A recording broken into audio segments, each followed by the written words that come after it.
Imagine a country where you can't watch videos online or talk freely with friends. This is North Korea, often called the Hermit Kingdom. The government controls nearly every aspect of life: what you learn, where you live, even what you see and hear. Streets aren't filled with movie posters or ads, but with giant images of the country's leaders and slogans demanding loyalty. Access to outside information is blocked. Foreign news, radio, and movies are forbidden. The government's version of reality is the only one allowed, making it nearly impossible for people to imagine a different life.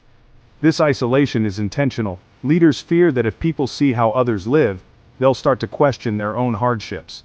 Even listening to a foreign radio broadcast is a serious crime. For North Koreans, the world outside is a mystery, and the government's story is the only one they know.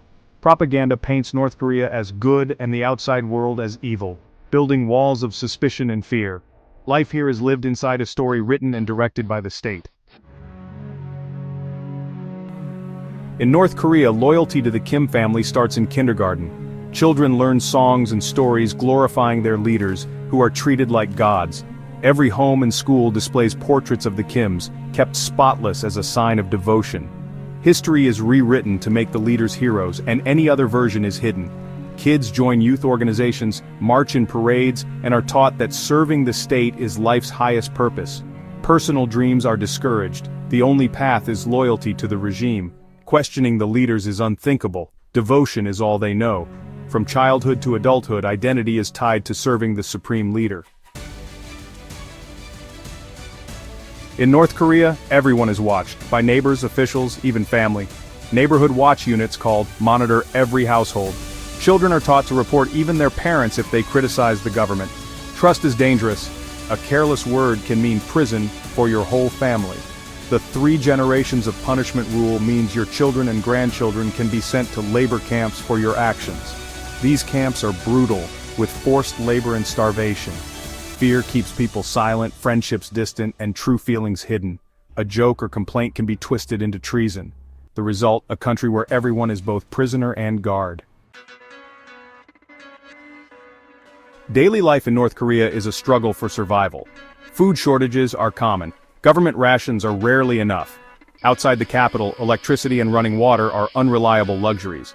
People cook over fires, use candles, and endure freezing winters without heat. Jobs and homes are assigned by the state, and salaries are too low to live on.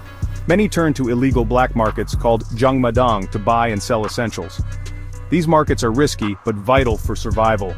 Owning foreign media is forbidden, but some risk everything for a glimpse of another world. Watching a banned movie is a small act of defiance and hope. Even in hardship, people quietly search for connection beyond their borders. For some, the only hope is escape, a journey fraught with danger. The border with South Korea is nearly impossible to cross, so most flee into China, risking their lives in icy rivers. In China, escapees live in hiding, fearing arrest and forced return to North Korea, where torture or execution awaits. Many fall victim to traffickers or are separated from family. Defectors like Yeonmi Park and Hyunso Lee have shared harrowing stories of survival and hope. Those who reach South Korea face new challenges, learning about freedom, technology, and democracy for the first time. They carry scars and worry for loved ones left behind. Yet their courage proves that even in the darkest places, the dream of freedom endures.